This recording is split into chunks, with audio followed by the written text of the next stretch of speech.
Hello and welcome to my YouTube channel. In today's video I'm very quickly drawing and painting this little butterfly that I found on the lane. So I saw it there and picked it up and popped it in this bag to keep it safe. I actually put a little bit of air into the bag as well so that it wasn't damaged. So I found it a few days ago but decided to have a go at it today. And I'm going to be doing this using the Derwent Artbars. Now it's a big shame about the Derwent Artbars that they've actually been discontinued.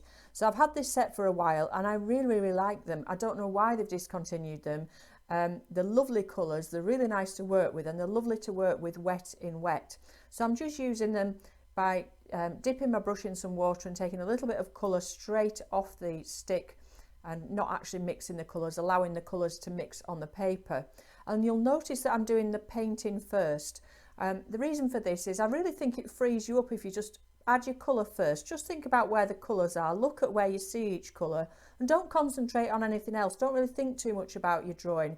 If you're wanting to loosen up and free up your work, it's a really good technique. So just look at what's in front of you, and it's a really good idea to work from life.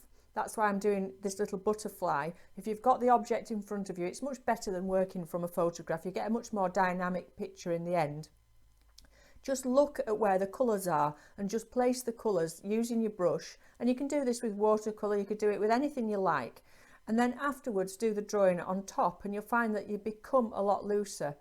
So at the moment we've got lots of time, hopefully, whilst we've got lockdown, just to experiment a little bit, both with the various media that we've already got. So if you've got a cupboard full of art supplies and you've got things in the bottom of there that you forgot you had and that you've not used for a long time, it's a really good time now to get those out and just have a play with them. Don't worry about having a finished masterpiece or something that you're going to be showing. Just do it for fun and for your own development, and just to really get your eye in looking at an object that's there in front of you. So after I put the Derwent Artbars on, I mixed these lovely pastel colours. As you can see from the set there, they're broken down into four segments of colour. You could get, or you used to be able to get, different sizes of tins, but this particular tin, you'll see on the top right we've got some nice bright colours. On the top left, the very muted pastel-y colours. And then we've got on the bottom left the neutrals of your whites and your blacks and your greys, and then on the bottom right we've got some more earthy colours. So I use the pastel colours for this very delicate little butterfly, and then afterwards I use the Daler Rowney Calligraphy Ink, the black one, and I used a dip pen with that. But you could use whatever media you want. Like I say, you could do something like this using your watercolours with a pencil on the top, or a pen, or some charcoal, anything at all. But it's a nice technique just to do that painting first. Like I say, just hone in on the blocks of colour. So don't really just think about it as a series of shapes of colour and look where they are and just pop them on and just keep working, and don't worry about where the colours are running into each other on the page. So I've used a mixed media paper, and I'm trying to think which one it is. I think that's probably a Daler Rowney one. It's a really nice smooth paper to work on. So you'll see as I come on to do the ink, I do keep it really loose, and I've sort of tried to bring this little butterfly a little bit back to life, which, you know, it's a shame. I don't think they have a very long lifespan, actually, butterflies, do they? So you often find them lying around, so it's a nice thing to have a go at painting, because obviously it's difficult to do the real thing when they're alive.